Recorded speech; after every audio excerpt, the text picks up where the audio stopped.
이대를 정문에 굉장히 오래간만에 오는데 아주 이대 정문에 올 때마다 저는 가슴이 뜁니다.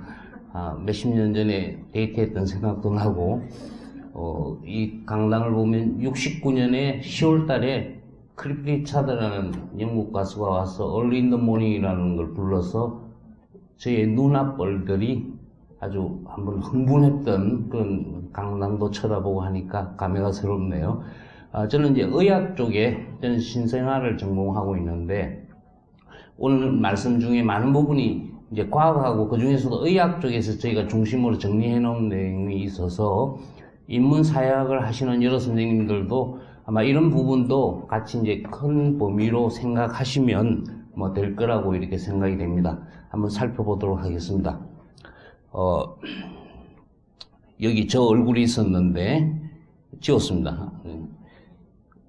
얼마나 내 연구를 알리고 싶고 하는데 이 많은 정보의 홍수 속에서 진급도 해야 되고 뭐 임용도 해야 되고 하는 이런 고민이 이제 새로운 고민들이 이제 저희한테 또 등장을 했죠. 또 하나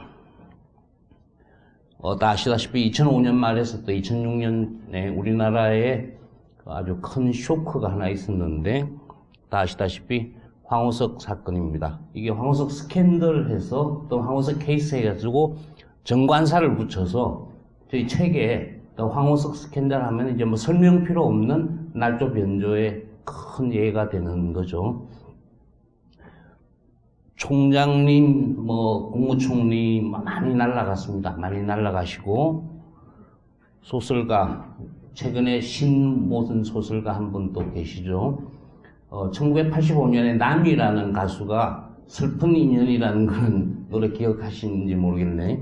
뭐 샌들보다는 훨씬 더 연령이 저희 때니까 일본의 무슨 남자 가수인데 그걸 킹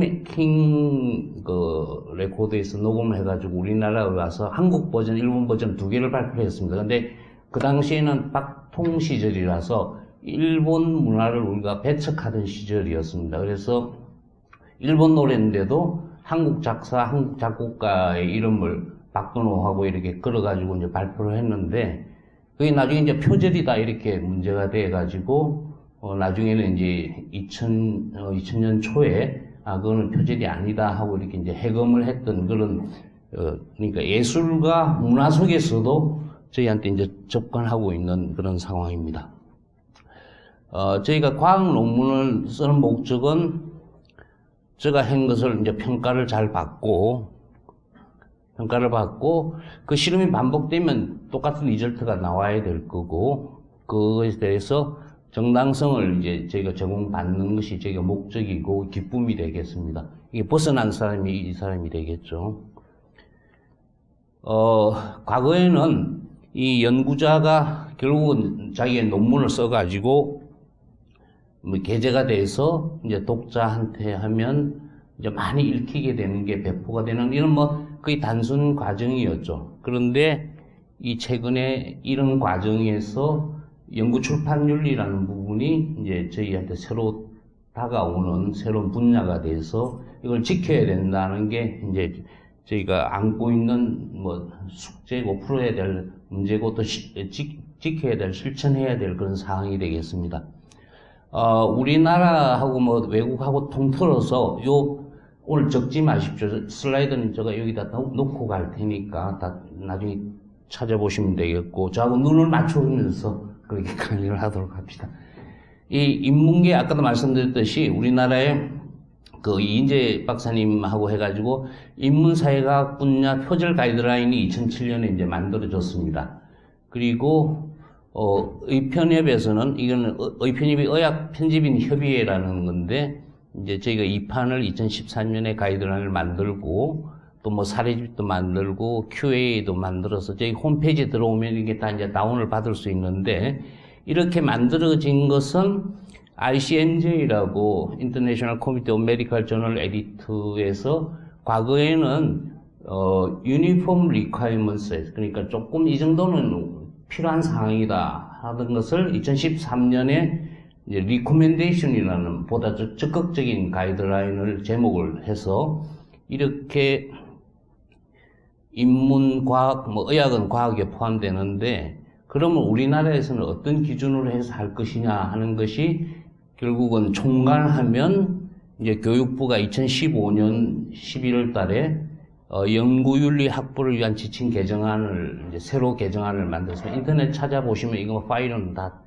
얻을 수 있는데 이거는 어떤 정의도 다 내려져 있지만은 어떤 사건이 생겼을 때 기관이라든지 학교가 그것을 어떤 프로세스로 해가지고 미스컨덕트나 이런 부분을 처리할 것인가에 대한 지침을 가이드라인을 아주 더 구체화시켜 놓은 상황입니다. 그러니까 실무에 계시는 분들은 이걸 하나 다운받아서 이렇게 물으시는 분들한테 이렇게 제공해주면 큰 도움이 될 수 있다고 봅니다. 코페라고 영국의 유명한 코미티인데 여기서 이제 연구 부분의 리서치 부분의 미스컨덕트는 날조 변조, 그리고 출판 부분의 미스컨덕트는 표절, 그다음에 저자되기 문제, 그다음에 중복 출판, 그리고 최근에 이제 그 이슈가 되는 COI, 그러니까 아까 허승 교수님 제일 처음 슬라이드에 나는 이거하고 뭐 관련 없다는 COI의 스테이트먼트를 아까 넣었듯이, 그 다음에 뭐 리뷰할 때 문제, 이런 것들이 있는데, 이 중에서 날조, 변조, 표절은 민사적인, 형사적인 문제가 같이 따라오는, 왜냐하면 지적재산권을 침범하는 문제가 되기 때문에 어떤 범죄 행위에 속해서 이렇게 문제가 될 수가 있고, 과거에 제가 프린트드 이슈는 다 프린트 해가지고 서재에 꼽아 넣다가 5년 지나면 꽉 차면 쓰레기통에 버리고 도서관에 가서 찾고 하던 시절이었는데 지금은 다 데이터베이스 속에 남아서 일본 말로 게시고무라고 그러는데 지우개로 이렇게 지울 수가 없는 그러니까 데이터베이스에 남아있는데 그 남아있는 것이 미스컨덕트가 되면 이렇게 리트랙션이라는 빨간 딱지를 낙인이 찍히게 되기 때문에 이 시기는 다시 돌이킬 수 없는 조심하자 이런 게 이제 이 결론입니다. 아까 말한 ICMJ 리코멘데이션의 이 Publication Research Ethics 부분이 이런 부분이 있고요. 나중에 한번 찾아보시면 되겠습니다.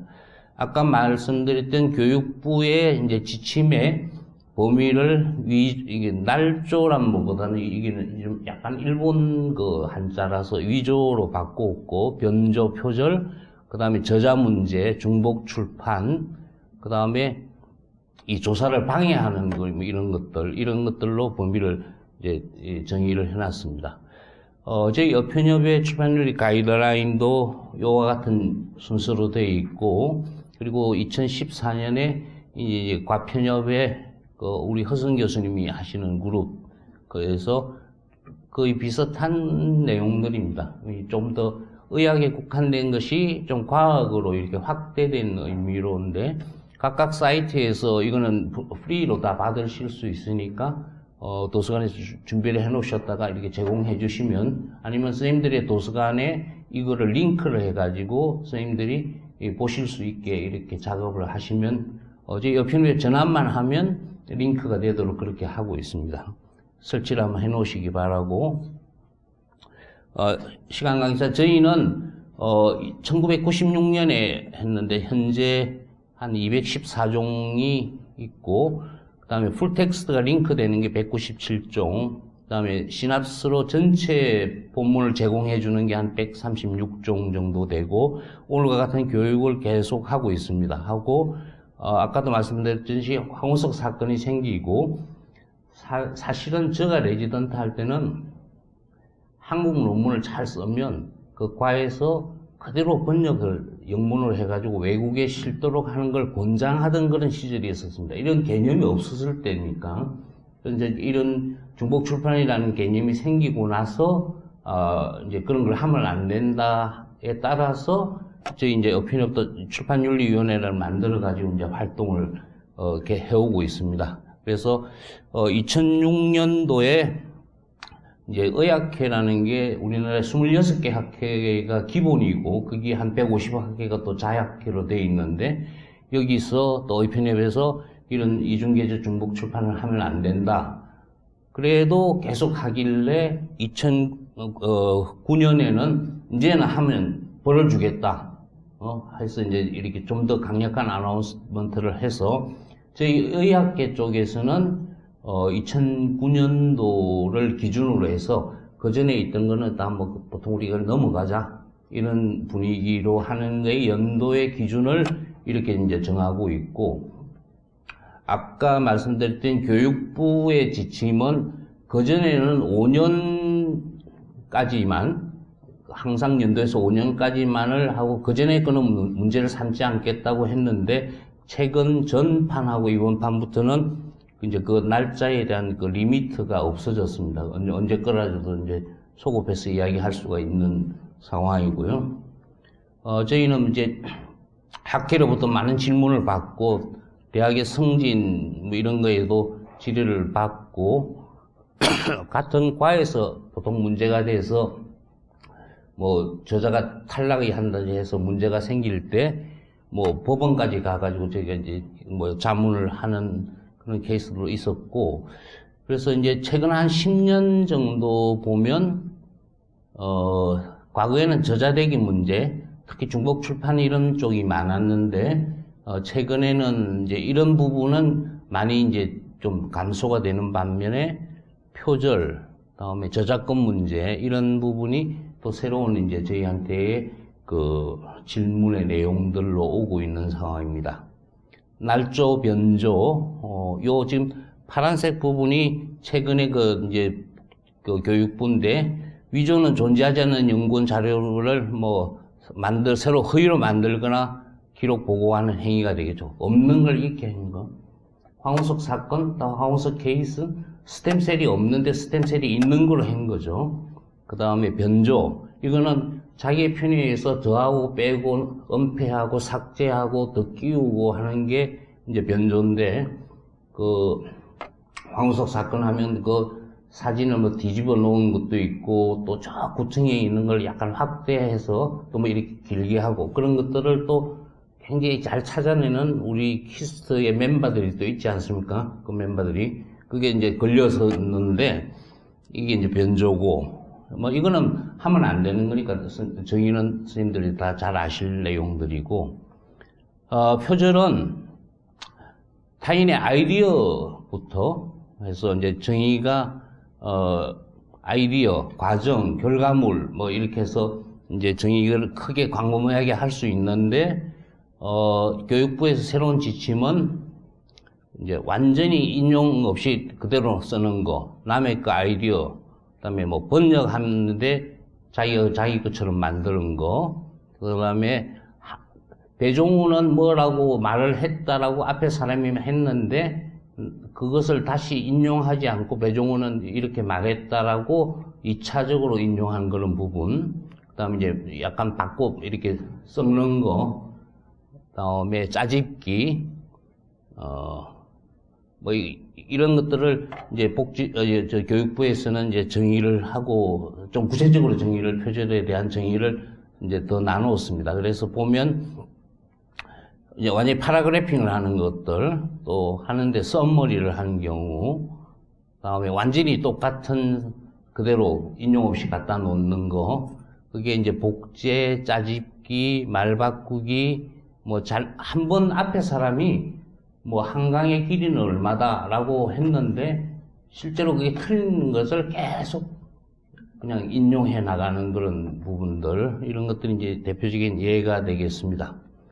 그래서 여기 보시면 이 지금 파란 거는 다 따다 쓴 거고, 중간중간 자기가 말을 조금 넣었는데 인용 부분은 있지만은 거의 다 이제 갖다 그냥 붙인 거고, 그 다음에 여기는 이제 짜집기, 중간중간에 자기 말을 넣으면서도 또 완전히 이제 갖다 놓은 것들, 말을 바꾸어 했는데 이게 문장 자체가 잘못된, 두 번째 말 바꾸를 할 때 본문의 내용하고 내용을 틀리게 한 경우, 그 다음에 요거는 앞에 사람들이 계속 틀린 말을 계속 자기도 틀린 거로 계속 따다오는 상태.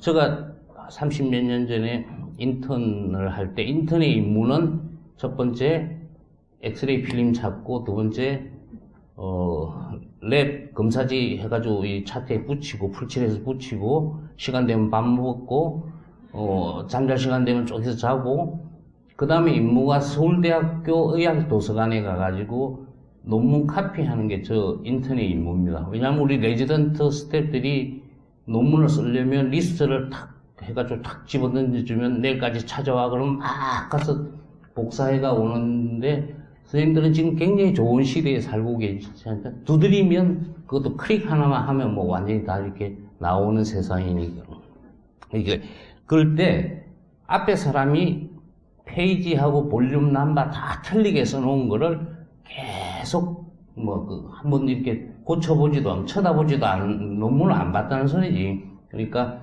그런 것들이 이제 허다하게 있었습니다. 그래서 아까 누구 질문하셨는데 이제 이게 왕도는 아닐 것 같습니다. 왕도는 아닌데 인문 쪽에서 나왔던 2007년에 이런 팀들이 서울교대 이인재 교수님 이 그룹들이 이걸 만들어서 이게 처음 했는데 이게 지속이 계속 이 가이드라인이 지속 버전을 안 내고 그냥 그대로 그치더라고요. 거기서 보면 6단어 이상의 연쇄 표현이 일치한 경우, 그 다음에 뭐 명제 데이터가 동일하고 남의 창작물을 자신의 것처럼 허용하는 이런 식의 데이터를 했는데 아마 이걸 기준으로 해서 여기서 6단어라는 말이 나오고 여기 들어가 보면 나는 오늘 학교에 가서 밥을 먹었다 그러면 뭐 조사 빼고 정관사 빼고 하면 나 오늘 학교 밥 먹었다 이렇게 되는 게 이제 걸려지는 그런 데피니션인데 아직도 이렇게 적용하고 있는지는 나중에 이건 허 선생님한테 한번 물어볼 내용입니다.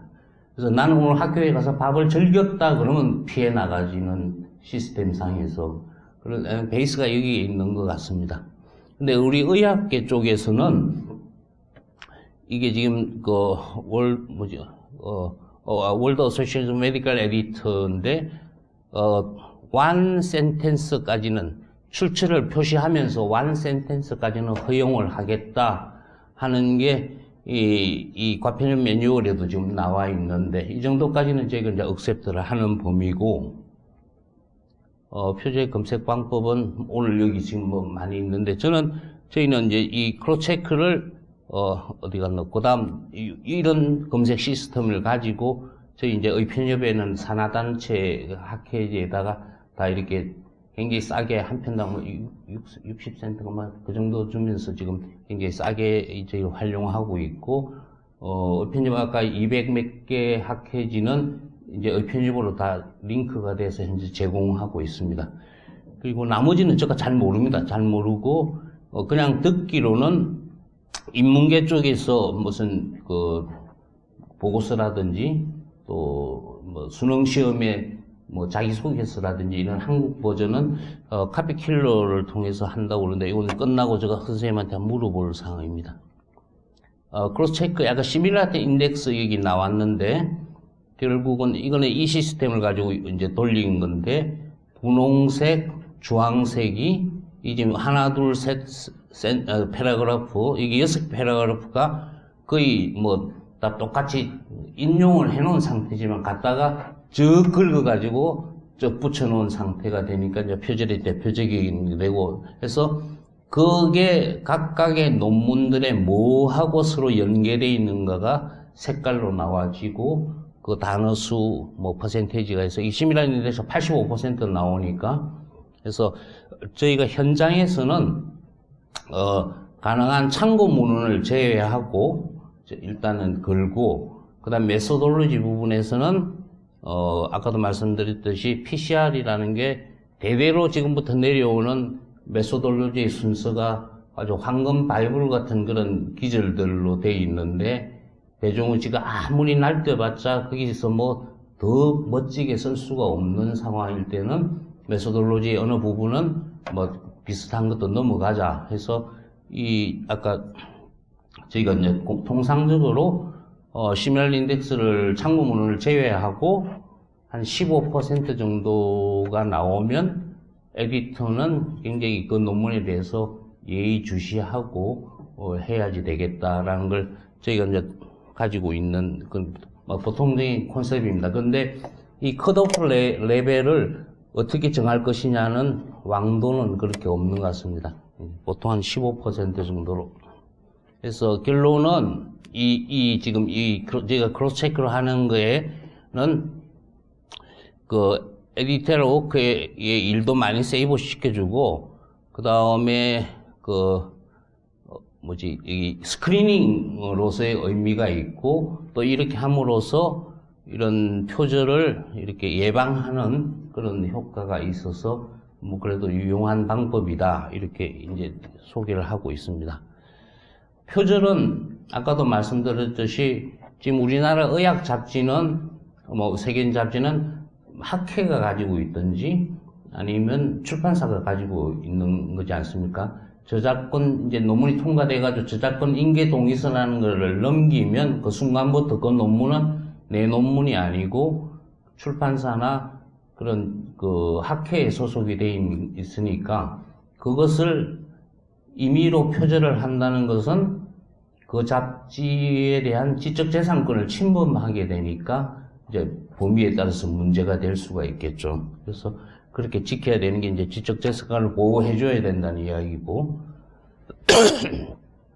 제가 우리나라 신생아에 대해서 20년 동안에 굉장히 좋은 데이터를 팔로우를 잘 해가지고 어떤 병에 대해서 우리나라의 아주 최고의 논문을 만들어 나왔습니다. 근데 그걸 보고 미국에서 너 참 기특하다. 그 정도 했으면 우리 잡지에다가 리뷰를 한번 해달라. 그러면 제가 이제 리뷰를 쓰지 않겠습니까? 근데 지금까지 했던 저의 데이터 표나 그림을 다 인용을 할 수밖에 없겠죠. 하지만 내 논문이지만은 그 속에 있는 표나 그림은 내 것이 아니고 이미 출판사나 그 잡지의 학회에 속하기 때문에 비록 내 거를 인용하더라도 절차를 따라야 되는 게, 이제, 옛날에는 그걸 이제 자기 표절, 그러니까 인용을 정확하게 표시하지 않고 마치 내 것처럼 계속 썼던 것을 이제 자기 표절이라고 그러는데, 최근에는 이 텍스트 리사이클이라는 말로 해서 이것도 할 때는 정확하게 참고 문헌을 붙이고 어깨분을 해서 어디서 인용이 됐다는 것을 밝히는 것이 필요하다. 이런 이야기들. 그래서, 선생님들 다 아시는, 이제, 그러면, 저자의 입장에서, 또는 출판사의 입장에서, 어떤 표나 그림은 항상 따라서 쓸 수 있고, 공개될 수 있는 것이냐. 그게, 저희 독자는 굉장히 중요하죠. 왜냐하면, 그 중에서 표를 하나 내 슬라이드에 넣고 싶다, 내 논문에 넣고 싶다, 그림을 넣고 싶다, 그러면, 이제 이걸 허락을 받아야 되느냐, 아니면 공개되어 있느냐가 굉장히 중요한 포인트가 되니까, 독자 쪽에서 쳐다볼 때는 오픈 액세스, OA라고 동그라미 속에 OA라고 딱 찍혀져 있으면, 이거는 내가 퍼다 날려도 된다. 다음에, 출판사나 학회 입장에서는 크리에이티브 커먼 라이선스를 포장을 하면, 우리는 어떠한 범위로 해서 당신들한테 자료를 주겠다. 그런 게, 같은 개념을 가지고 서로 바라보는 쪽이 좀 이쪽에서 바라보는 하고 저쪽에서 바라보는 그런 개념이 되겠죠. 같은 건데. 그래서 이게 6가지 있는데 크리에이티브 커먼 라이선스 논 커머셜 하면 이제 영업적으로는 비영리적으로 쓸 때는 표나 그림을 그대로 다 따다 쓸 수 있는데, 가령 내가 홍역에 대한 그 예방접종을 우리나라에서 스터디를 다 했는데, 그 홍역을, 백신을 만드는 회사가, 그리고 몇만 부의 별책을 인쇄해가지고 자기들이 장사하는 데 쓰고 싶다. 그럴 때는, 이제, 비영리적인, 영리적인 문제가 되니까 어떤 돈을 받든지 하는 그런 걸 표방한다. 근데 이제 JKMS가 우리나라 또 유명한 이런 잡지 같은 경우는 이 어트리뷰션 라이선스에서 상업적 비상업적 관계없이 다 갖다 써라. 대신 참고 문헌하고 어디서 인용됐다는 것을 이제 명확하게 할 필요가 있다는 게 그래서 선생님들 유럽 뮤지엄 어소시에이션에 들어가가지고 가령 듀피의 무슨 해변가의 그림을 하나 찾았습니다. 찾으면 이게 통상적으로 작가가 사망하고 나서 70년이 지나면 그냥 다 프리가 되는데, 피천덕 교수님의 인연이라는 수필집이 돌아가신 지 아직 얼마 안 됐기 때문에 그 아드님인 피수영 교수님이 그 인쇄를 받고 있거든요. 그러니까 70년 이전 사망하신 70년 이전이 되면 문제가 아닌데, 그 중에서도 또 일부는 그 뮤지엄에서 판권을 가지고 있는 그런 것들이 있습니다. 그래서 잘 돼 있는 뮤지엄의 그림에 내려가서 보면, 또 위키피디아에 들어가서 그 그림을 띄우면 밑에 이런 라이선스가 다 이렇게 붙어 있는 것들이, 유명한 그림들은 많이 붙어 있습니다. 이 룰을 따라서 이용하시면 되겠다는 겁니다. 그래서 이 잡지에서는 이런 예가 있었고, 그래서 우리는 내가 표가 그림을 LG비오 회사의 잡지에 있는 그 사이토카이닌이라는 물질의 패스웨이가 너무 환상적으로 잘 그려놓고 컬러풀한데 그걸 내 논문이나 내 책에다가 한번 꼭 인용하고 싶다. 그런데 LG비오에다가 내가 어떻게 편지를 낼 수도 없고, 또 그 사람의 내 이메일도 모르는 상황이니까 접촉하기가 굉장히 어렵겠죠. 그러니까 여기다가 나 어디에 있는 어떠한 논문을 내가 좀 쓰겠다. 상업적이 아니고 내 논문에 어떻게 하겠다. 이런 거를 이야기하고 하면 여기서 이제 사용하게 허락이 오는 그런 곳입니다. 그래서 표절을 하면 이런 절차를 통해서 이제 저희가 사후 처리를 하고, 저자는,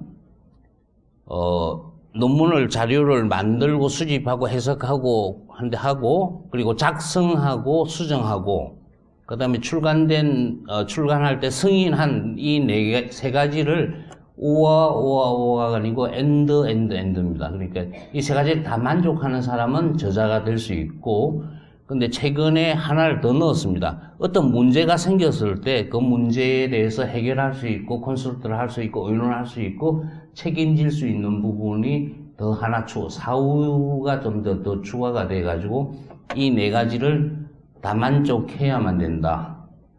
가령, 경희대학교 소아과 교실에 내가 주임 교수면, 과거에는 그랬습니다.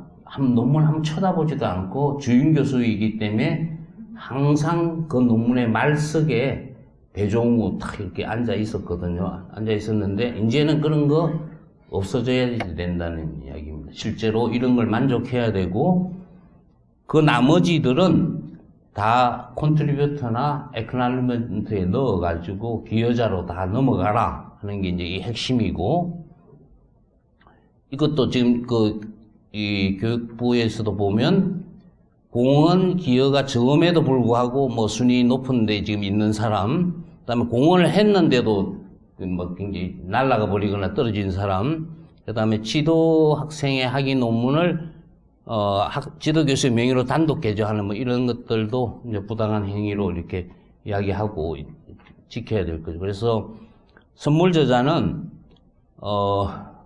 우리 도서관장님이 전 세계적으로 도서관장님이 이 도서관에서 나오는 잡지 논문은 내 이름이 다 들어가야 된다. 항상 예를 잘못 들었습니다. 제가 주임 교수라서. 그다음 두 번째로 유령 저자는 우리 펠로가 이 논문을 다 만들었는데 금년 추석에 나한테 소주도 한 병 안 보내고, 그래서 밥도 안 사고, 그래서 개심죄에 걸려서 완전히 날아가 버린, 있어야 될 저자인데 없어져 버린 경우. 그 다음에 교환을 제일 많이 하죠. 내가 1저자가 될 때, 허 선생님 너 2저자를 끼워줄 테니까, 허 선생님 너 1저자 될 때, 날 2저자로 해달라. 그 다음에 이 도용 저자가 또 하나 문제가 되는데, 이제 예를 제대로, 우리 도서관장님이 전 세계적으로 라이브러리언의 아주 최고십니다. 그래서 이분의 이름만 들어가면 나머지 리뷰어들은 꼼짝할 그냥 accept가 되는데, 이 논문에 전혀 관계없는 우리 도서관장님의 얼굴, 그 성함이 저자에 들어간든지, 또 acknowledgement에 들어가게 되면, 그건 이제 도용이죠. 그러니까 허락도 받지 않고 임의로 막 사용하는 경우가 되니까. 저자들이 얼마나 잘못되고 있는지, 이거는 우리나라는 아직 조사가 된 게 없습니다. 이걸 우리나라는 파악을 할 수가 없는 상황이라서 이거보다 훨씬 더 심각한 거라고 생각되는데, 이게 지금 2000년도 말, 2011년도 뭐 이렇게 해서 이 플로스, 아메리칸 저널 오브 랜테크놀로지, 뭐 자마, 이거 굉장히 중요한 잡지들인데, 명예저자가 한 뭐 20% 아직도 이렇게 존재하고 있고, 실제로 이거는 저희 의학계에 아주 막 인용지수가 엄청 높은 진짜 중요한 잡지들인데, 아직도 이런 유력 명예저자가 이 정도 퍼센티지가 있고, 뭐 6개 주요 학회지에서도 이런 식으로 있다라는 게 아직도 가시지 않고, 그러니까 이 유명한 잡지에도 이런 게 이제 존재하고 있다는 그런 데이터입니다. 얼마만큼 그 숫자를 하느냐? 숫자는 자기들이 정해주죠, 논문을. 그래서 이제 저희는 연구를 시작할 때부터 저자 숫자를 정하고, 순서를 정하고, 일저자를 정하고, 책임저자를 정해서 시작하는 것이 나중에 싸움이 안 나고, 그리고 지켜질 것이다. 숫자는 가능한 줄이고, 다기관에 대한 이야기는 조금 이따 순서도 정하고, 근데 최근에 이제 데이터베이스는 다 저 이름 같은 경우는 저는 하이픈을 넣는데, 뭐 가령 펍메드 같은 데서 저 칠 때는 BACW 치면 저가 이제 나오거든요. 그러니까 이런 하이픈에서 자기의 데이터베이스에서 계속 지속적으로 그 이름을 하는 것을 관리할 필요가 있다. 우리 레지던트가 논문을 썼는데 내가 CHONG로 썼는지를 모르고 JONG 해가지고 옛날에 막 논문 나오고 그런 적도 있습니다. 나한테 뭐 보여주지도 않고 이름 넣어가지고, 그러면 난 데이터베이스에서 JONG로 들어간 그 논문은 내가 나한테 찾아지질 않는 상태니까 저자들은 자기 영문 이름에 대해서는 관리를 할 필요가 있다. 그런 식으로. 나머지는 다 감사의 글에 넣어라. 결론이고. 근데 최근에는 감사의 글에도 너 무슨 일을 했는데 왜 감사의 글에 들어가 있느냐, 컨트리뷰터에 있느냐 하는 그런 역할까지도 이제 원하는 그런 잡지들이 생기고 시작했고, 그래서 저희 의학 잡지 Annal of Internal Medicine이 굉장히 중요한 잡지인데, 저자는 무슨 일을 했고, 이런 거를 이제 밝히게 하는 그런 역할에 이런 것들도 이제 또 세부적으로 요구하는 잡지도 있고, 우리 한국 잡지 중에서, 의학 잡지 중에 Korean Journal of Medical Sciences라고 제일 일반적인 우리나라를 대표하는 잡지인데, 이 저자들이 스터디 컨설팅 디자인부터 쭉 해서 이런, 간이 10명의 저자에 아까 저자의 요건은 다 포함되지만은 메인 기능이 뭐 혼자 10명이 다 이렇게 다 통계 돌리고 할 그런 상황은 아니지 않습니까? 그러니까 마지막에 보면 이 파이널 매뉴스크립트를 어프로벌 한 사람은 전 저자가 다 되겠죠. 이런 걸 요구하고, 이게 채워지지 않으면 서브미션 할 때 다음 페이지로 안 넘어가는 그런 기능들을 이제 보여주고 있습니다. 그래서 저자가 동의하고 전부, 그 다음에 이제 논문이 통과되면 저작권 인계 동의승인을 넘기고, 최근에는 아까 그러니까 도용 저자 이런 문제들이 생길 수 있기 때문에 감사의 글이나 이런 데 들어가는 그분의 이름도 이렇게 동의를 받았는지를. 나는 이 논문을, 닥터 윌리엄스가 이 논문을 아주 케어풀하게 리뷰해 준 거에 대해서 나는 딥하게 마음 깊이 감사드린다 라고 에크널지먼트 넣었습니다. 윌리엄스 그러면 뭐 어느 분야에 전 세계적으로 뭐 흔들 수 없는 어떤 보스면 그거 심사하는 사람이 얼마나 하겠습니까? 그죠? 그러니까 그게 윌리엄스 모르고 들어가는 그런 상태가 있을 수 있기 때문에 동의서를 받는 경우도 있고, 저희는 일저자는 보통은 한 명인데, 최근에는 예, 우리나라 가령 국민영양조사라는 데이터베이스가 엄청 큰 거에서 하이퍼텐션하고 DM을 가지고 서로 상관관계를 이번에 논문을 내서 당뇨하고 고혈압이면 그럼 당뇨하고 고혈압이 각각 서브 PI가 있을 테니까 그거는 두 사람이 다 그 포스트 오사로 갈 수 있다. 그런 에디터가 판단하는 거죠. 그래서 가령 이런 것도 잡지에서 우리 잡지는 퍼스트 오더를 이렇게 이퀄 컨트리뷰션을 억셉트 한다 이렇게 밝혀놓는 것이 나중에 이제 좀 그 사후에 이렇게 그리고 우리나라는 지금 대학에서 뭐 진급하고 그 연구기관에 진급하는데 일저자하고 코레스폰던스한테 점수를 조금 더 주지 않습니까? 뭐 이런 문제들 때문에.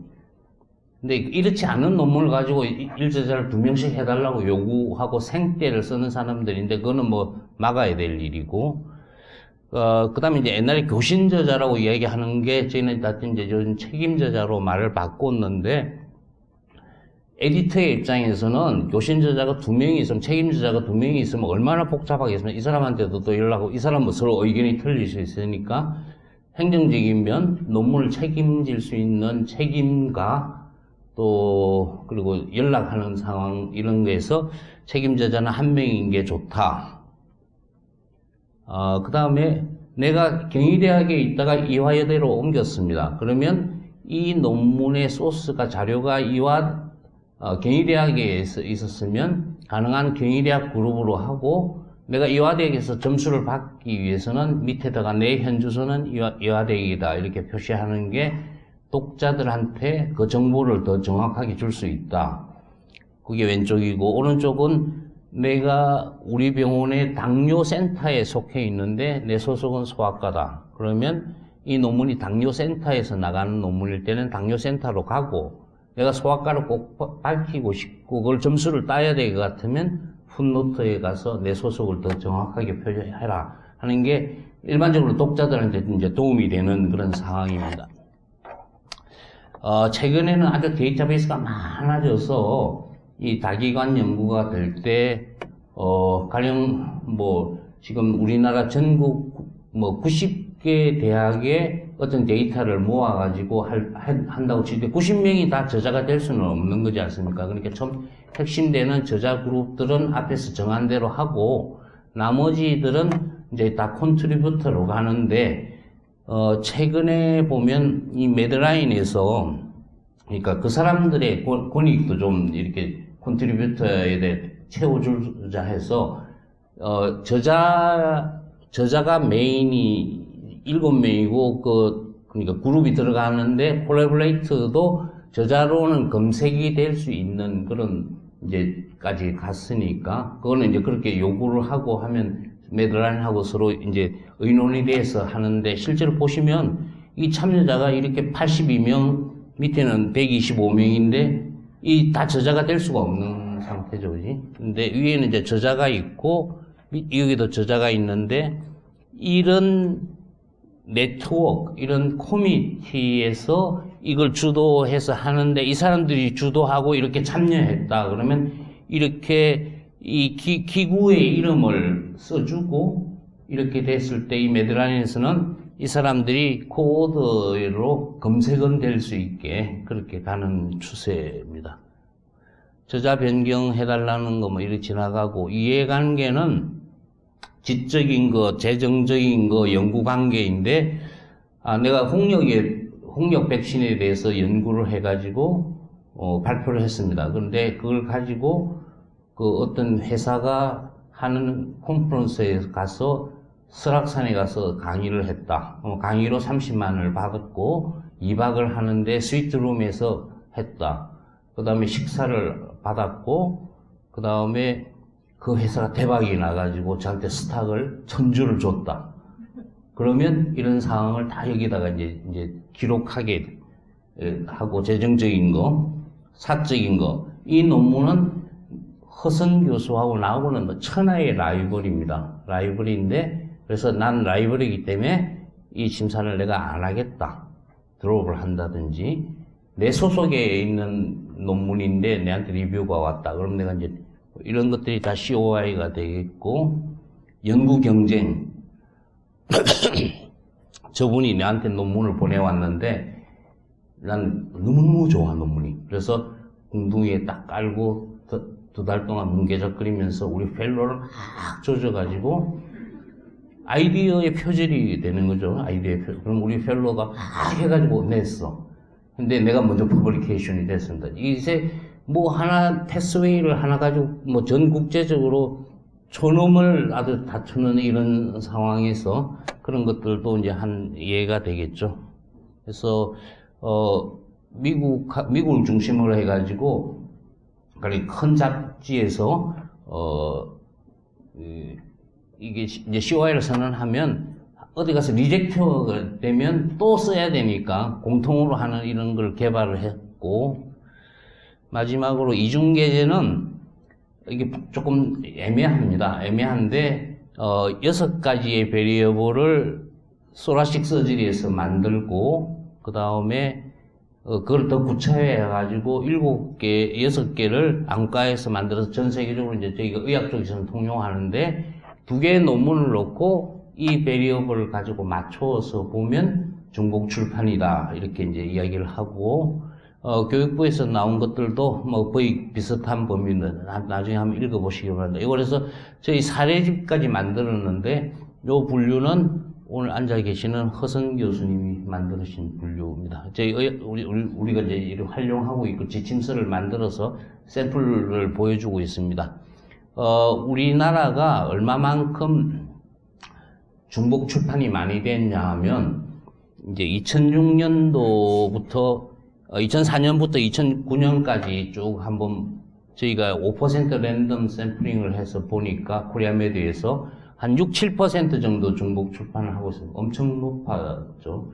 근데 저희가 2006년을 기준으로 해서 이제 뭐 여러 가지 교육을 시키고 하니까 이제 많이 떨어졌더라 하는 그런 이제 고무적이고 저기 이제 교육을 해야 될 필요가 있는 게 이런 걸 보여주고 있습니다. 중복 출판이 되면 이런 절차를 하고, 저희가 하나 이제 추천하는 것은 한국말로 된 논문인데, 우리나라 뭐 도서관 실태의 전국 현황을 서베이를 해서 아주 좋은 논문을 만들었습니다. 이걸 전 세계에 알리고 싶으면 똑같은 논문을 똑같이 번역해가지고 실으면 중복 출판이 되니까 축약을 해가지고 만들어서 중요한 내용만 뽑아가지고 첫 번째 잡지에 허락을 받고 2차 게재를 하겠다고 허락을 받고, 그다음 두 번째 잡지에는 이걸 모든 것 때문에 2차 게재를 하겠다고 허락을 받아서 하면 그 2차 게재의 논문도 하나의 서지상으로 갖춰서 논문의 그걸 자격을 갖게 되니까 이런 절차를 많이 이용하시면 활용할 수 있겠다라는 겁니다.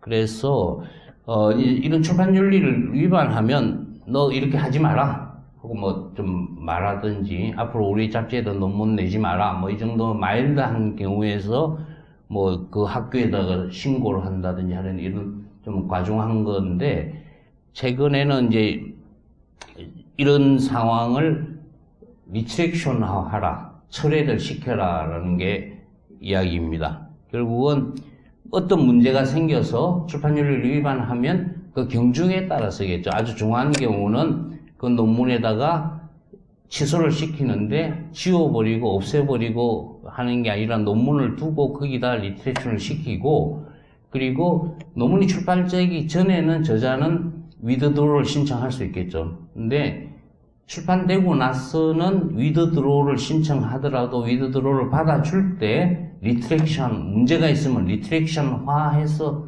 그게 처리가 된다는 그거를 하나 포인트로 말씀을 드리고, 실제로 얼마나 부끄러운 일입니까? 이런 논문이 이런 서지사항으로서 이런 이유로 해가지고 이렇게 빨간 딱지로 영원히 이제 낙인이 찍힌 상태로 남아있는데, 더 억울한 거는 이게 링크가 돼가지고 조금 전에 말씀드렸던 그 한 페이지 조그만 것이 논문에 DOI가 다 붙어가지고 떠돌아다니는 게 서로 이제 서지상으로 왔다 갔다 하니까 뭐 여기 다 계시는 분들 이렇게 되니까 뭐 좀 열어보면 다 그렇습니다. 그래서 이렇게 서로 링크가 되는 거는 선생님들 다 아시다시피 논문마다 이게 이제 JKMS인데 여기에 2014년 29 볼륨 2 넘버 2의 172페이지라는 논문의 고유 번호가 붙어지니까 이런 이제 링크가 서로 되고, 또 저희 잡지에서 이 논문을 펼쳤을 때 크로스 레퍼런스를 누르면 오리지널로 가고 저쪽에서도 이쪽으로 오고 하는 링크 시스템이 될 거고, 그래서 이제 크로스 마크는 이 논문의 이력서죠. 그래서 선생님들 다 아시는 내용들이니까 이 논문이 언제부터 어떻게 되고 쭉 이력서가 크로스 마크에 나오고, 그리고 김수영 쌤이라고 한림대 가정의학과에서 계시는 분인데, 이분에는 스페셜리티가 따로 있을 거지 않습니까? 근데 우리가 데이터베이스에서 김 SY라고 치면 의학계에서도 뭐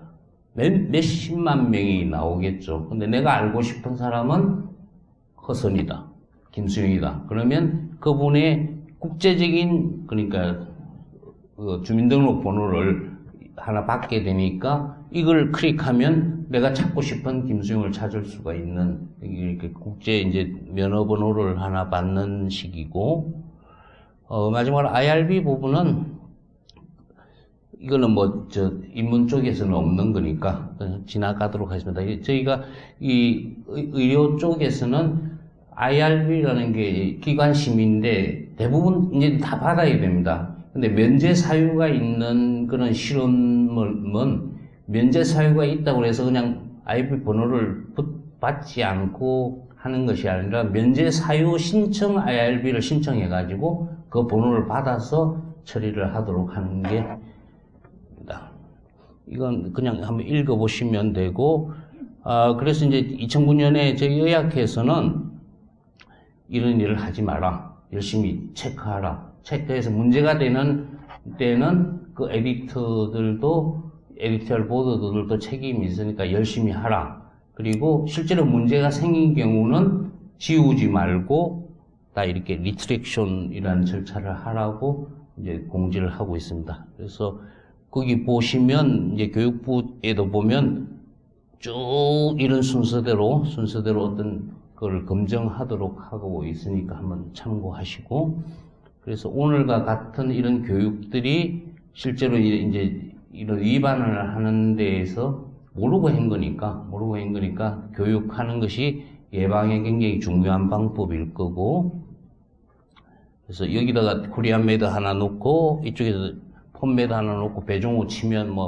완전히 빨가벗는 그런 상황이니까 다 윤리 의식을 가지고 지키고 하자 하는 게 이제 결론이고, 이게 조금 말썽인데 1분만 하겠습니다. 학위 논문은 아직 이게 정식의 리뷰가 된 게 아니고 하니까 참고문헌에 가능한 넣지 마시고, 이거는 그러니까 다듬어서 정식으로 서지를 갖춘 정식의 논문을 내도록 권장하는 것이 맞는 거고, 초록은 이쪽 저쪽 아무데나 떠돌아다녀도 됩니다. 이쪽에 한번 찝쩍 저쪽에 한번 찝쩍 할 수도 있는 거니까 하실 수도 있고, 프로시딩은 이거는 정식 서지사항을 갖춘 건 아닌데 많은 유럽이나 이런 데서 학회를 할 때 이렇게 장사 속으로 하는 데가 많습니다. 그래서 여기다가 아주 자세한 내용을 풀로 이렇게 내면, 그게 가령 LG비어면 LG비어의 데이터베이스에 들어가 있으면 아까 이제 이런 데서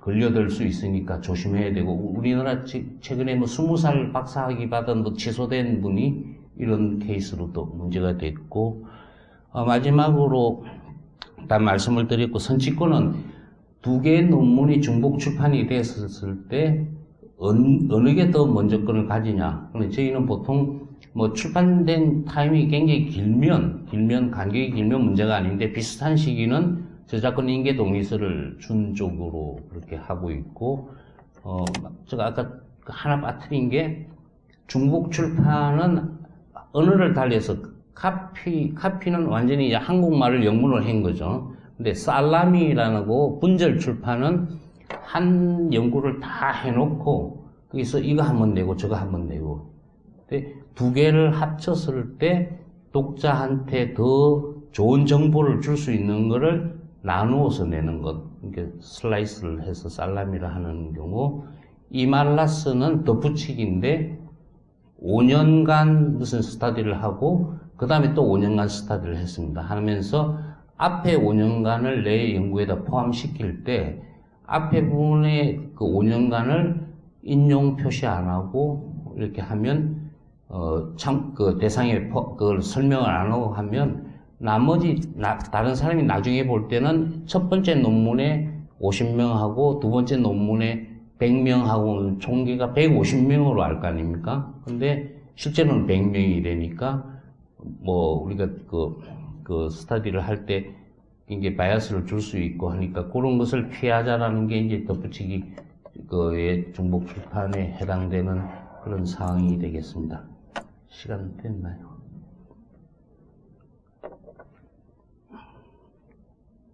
이러한 참고문은 한번 저희 의학 쪽에서 사용하는 참고문입니다. 한번 보시기 바랍니다. 이상입니다.